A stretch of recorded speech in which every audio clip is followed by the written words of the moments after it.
Assalamualaikum warahmatullahi wabarakatuh.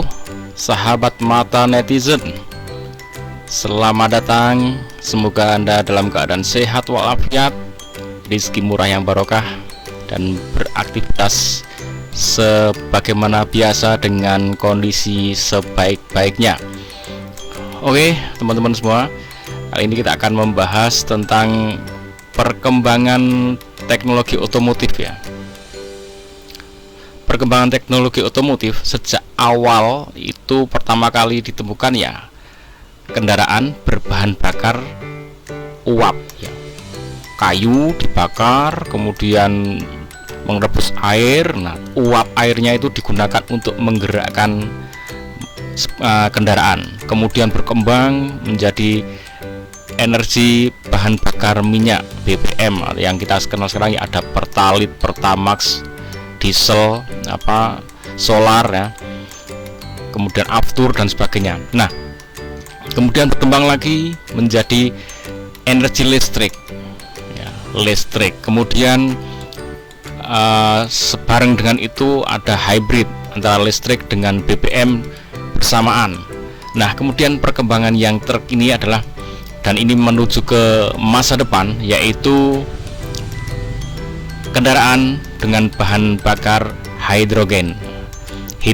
Nah, ini yang ke depan akan dikembangkan, walaupun ini akan membutuhkan biaya yang luar biasa besar, tapi untuk keselamatan alam itu akan sangat baik karena ini bisa mengurangi emisi, bahkan zero emission gitu ya. Oke, kita simak seperti apa informasi tentang energi hidrogen ini. Ada dua tipe mesin mobil hidrogen. Yang pertama adalah Fuel Cell Electric Vehicle, atau biasa disebut FCEV. Yang kedua adalah Hydrogen Combustion Engine. Saya jelaskan dulu secara singkat cara kerja kedua mesin hidrogen tersebut. Yang pertama adalah Fuel Cell Electric Vehicle, atau biasa disebut FCEV. Cara kerjanya adalah, gas hidrogen yang ada di tangki mobil, dialirkan ke dalam suatu mesin yang namanya Hydrogen Fuel Cell Stack, lalu ditambah udara yang mengandung oksigen atau O2, lalu dilakukan proses kimia elektrolisis di dalam fuel cell stack, dan akan menghasilkan listrik dan juga hasil sampingnya berupa uap air. Tidak ada zat berbahaya seperti CO2 yang dihasilkan dari proses ini. Listrik yang dihasilkan disimpan dalam baterai, kemudian listrik tersebut dipakai untuk menggerakkan motor listrik penggerak mobil. Jadi pada prinsipnya mobil hidrogen tipe FCEV adalah mobil listrik, hanya saja pengisian listrik pada baterinya bukan dicas, melainkan dari listrik yang dihasilkan sendiri oleh mesin hidrogen fuel cell yang ada pada mobil tersebut. Kapasitas baterai mobil hidrogen FCEV yang digunakan untuk menampung listrik dari proses elektrolisis hidrogen tidaklah besar, hanya sekitar 1,5 kWh saja. Ini sedikit lebih besar dari baterai yang dipakai oleh kebanyakan mobil hybrid, yang hanya 1 kWh saja. Beda dengan mobil-mobil full elektrik yang menggunakan baterai dengan kapasitas yang jauh lebih besar. Sebagai contoh, Hyundai Ioniq 5, kapasitas baterainya adalah 71 kWh, BYD diesel, kapasitas baterainya 82,5 kWh. Mobil hidrogen dengan mesin hidrogen fuel cell, atau FCEV ini, tidak mengeluarkan suara, karena listrik dihasilkan dengan menggunakan proses kimia elektrolisis di dalam fuel cell stack. Saat ini di dunia baru ada dua pabrikan mobil yang telah menjual mobil hidrogen fuel cell ke konsumen, yakni Toyota Mirai, yang diluncurkan pada November 2014, dan Hyundai Nexo, yang diluncurkan pada Januari 2018. Tadinya ada satu lagi, yakni Honda Clarity, yang dikembangkan oleh Honda bersama General Motors sejak 2013, namun Honda memutuskan untuk menghentikan produksi Clarity pada akhir Maret 2022 karena tidak ekonomis, karena jumlah terjualnya sangat sedikit. Toyota Mirai adalah satu-satunya mobil hidrogen yang paling banyak terjual. Di tahun 2023, total penjualan global Toyota Mirai adalah 4.023 unit, 2.751 unit diantaranya terjual di Amerika, di Jepang sendiri hanya 317 unit, sisanya terjual di berbagai negara Eropa. Taklukkan segala perbaikan dengan premium. Hyundai Nexo diluncurkan tahun 2023. Total penjualan global Hyundai Nexo adalah 4.675 unit, 4.298 unit diantaranya terjual di Korea Selatan. Angka penjualan mobil hidrogen secara global sangat kecil bila dibandingkan dengan penjualan mobil full elektrik. Sebagai contoh, mobil elektrik BYD Seal selama 2023, yang terjual di Cina saja angkanya sudah mencapai 62.000 unit. Ini sangat jauh lebih banyak dari mobil hidrogen. Selain Toyota Mirai dan Hyundai Nexo, ada mobil lain yang dibuat menggunakan mesin hidrogen fuel cell yang belum dijual ke konsumen, yakni Toyota Hilux, yang diproduksi oleh Toyota Inggris, yang masih dalam bentuk prototipe. Ada lagi BMW iX5 yang prototipenya sedang dalam proses uji coba di jalanan. Kemudian ada truk hidrogen fuel cell Hyundai Xcian yang diluncurkan tahun 2020, dan telah digunakan di beberapa negara yakni 48 unit di Switzerland, 30 unit di California, dan lebih dari 200 unit telah dipakai di dalam negeri Korea Selatan sendiri, sisanya dipakai di beberapa negara Eropa. Selain itu ada truk Volvo yang prototipenya masih dalam proses uji coba. Itulah tadi semua kendaraan bermesin hidrogen fuel cell. Tipe mesin hidrogen yang kedua yaitu Hydrogen Combustion Engine. Oke, sebelum kita lanjut ke tipe yang kedua, berarti tipe yang pertama ini kalau mau kendaraan sekarang semacam hybrid ya. Jadi hidrogen ini hanya untuk menjalankan mesin kecil ya. Mesin ini nanti untuk pengecasan aki, jadi ngisi aki. Kemudian mobil ini secara sepenuhnya digerakkan oleh motor listrik. Nah, jadi ini kalau sekarang ya semacam hybrid yang pakai BBM. Ya kalau mau bicara murah ya masih murah yang hybrid BBM jelas ya. Karena untuk membuat sistem hidrogennya itu sangat jauh lebih mahal. Tapi apapun itu ke depan demi kebaikan alam ini ya akan ditempuh yang hidrogen itu. Tapi kalau untuk saat ini sangat jauh ya. Kalau mau menggunakan hybrid dengan hidrogen. Sementara pakai hybrid dengan BBM sudah sangat mudah dan cukup ekonomis ya. Jadi untuk saat ini sangat berat untuk menyaingi hybridnya BBM ya, karena masih sama-sama listrik, mobil listrik. Nah, hidrogen yang sangat mahal ini hanya untuk menghidupkan mesin kecil untuk menghybridkan itu. Oke, mari kita lanjutkan untuk tipe yang kedua seperti kendaraan apa? Bermesin hidrogen fuel cell. Tipe mesin hidrogen yang kedua yaitu Hydrogen Combustion Engine. Tipe ini menggunakan konstruksi mesin yang sama persis seperti pada umumnya mobil-mobil bensin atau mesin internal combustion yang ada saat ini yang dilengkapi dengan turbocharge. Ada piston, silinder, crankshaft dan lain-lain yang sama persis seperti mesin mobil bensin konvensional.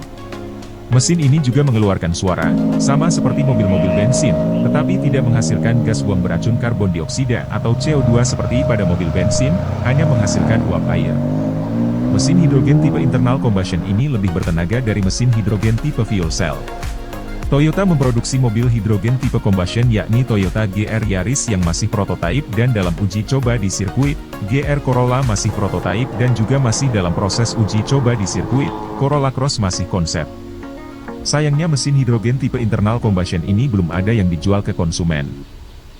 Sekarang kita lihat perkembangan infrastruktur untuk mobil hidrogen.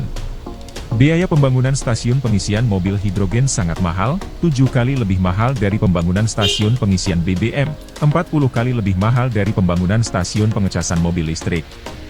Bahkan awal Februari 2024, Shell menutup semua 7 stasiun pengisian mobil hidrogen di California karena tidak ekonomis, dan sekarang tinggal 61 stasiun pengisian mobil hidrogen yang masih beroperasi di California. Sementara di Jerman ada 3 stasiun pengisian mobil hidrogen yang ditutup. Di Inggris pada akhir tahun 2023, Shell menutup 3 stasiun pengisian mobil hidrogen. Oh teman-teman, tipe yang kedua berarti full murni hidrogen yang dihasilkan itu dimasukkan ke ruang bakar lalu dibakar dan untuk melakukan gerakan mesin. Jadi seperti mesin mobil konvensional biasa, cuman tadinya semburannya itu BBM ganti dengan hidrogen. Nah, yang ini belum uji cobanya belum sampai jauh ya, bahkan belum keluar tadi informasinya. Ya kalau ini jelas lebih boros ya, karena seluruh gerakannya pakai hidrogen, kemudian hidrogen dibakar bener-bener di ruang bakar, ini pasti akan lebih boros. dan tadi katanya kan lebih bertenaga, ya lebih bertenaga, tapi nanti bisa dimodifikasi itu hybrid hidrogen dengan listrik yang secara seri paralel. Jadi mobil ini digerakkan oleh listrik dan mesin hidrogen secara bersamaan. Nah, jadi bisa lebih hemat, bisa lebih jauh jangkauannya. Oke, tapi ini sampai beberapa stasiun gas hidrogen itu ditutup karena faktor ekonomi ya. Jadi secara ekonomi ya sangat mahal, sementara yang beli belum bisa banyak, rakyat yang beli belum banyak. Karena apa ya? Karena mahal tadi. Kalau mahal, rakyatnya belum mampu, kemudian akhirnya nggak terjual, ya otomatis akan tutup juga itu fasilitas yang disediakan, karena untuk operasionalnya nggak akan cukup ya. Nah, sebenarnya ini ada solusi usul aja sih, usul nanti kedepannya kalau mau membangun lagi yang sistem ini, dihitung aja nanti penjualan berapa ribu unit itu bisa BEP atau nanti bisa mulai meraih keuntungan. Misalkan penjualan 6.000, ya udah digenjot aja penjualan supaya sampai 6.000 dengan harga mobilnya murah, fasilitasnya dicukupin. Nah, ini siap tekor dulu ini produsennya atau pemerintah mungkin ya. Pemerintah ataupun stakeholder itu mengalami istilahnya membandarin dulu sampai penjualan yang ke 6.000 baru mulai nanti karena sudah mulai banyak konsumennya. Kalau murah ya, nanti rakyat akan istilahnya saling menginformasikan dan akan aku pengen juga karena saya juga mampu terjangkau, fasilitasnya baik, kemudian untuk beli bahan bakarnya juga mudah, nanti akan banyak yang beli, akhirnya operasionalnya nanti bisa tertutup dan kedepannya lagi bisa bener-bener bisa dijalankan itu energi hidrogen itu ya. Jadi harus berani bandarin dulu lah di awal itu, jangan langsung dipatok harga tinggi karena biayanya tinggi ya, akhirnya seperti tadi, akhirnya tidak jadi jualan, nggak jadi dibeli karena sudah rakyat mikirnya wah mahal, udah selesai, nggak akan dibeli. Tapi kalau dikasih dulu harga murah, dibandarin dulu, rakyat merasakan nikmatnya, ternyata lebih hemat, lebih bersih, bagus ya, akhirnya apa? Semuanya pada beli, akhirnya tercapailah penjualan yang diharapkan untuk mencukupi operasional, bahkan bisa ada keuntungan di sana. Oke, sahabat mata netizen, semoga ini menjadi informasi yang bermanfaat karena kita ke depan akan menghadapi era kendaraan hidrogen. Ikuti terus mata netizen, jangan lupa like, comment, subscribe. Assalamualaikum warahmatullahi wabarakatuh.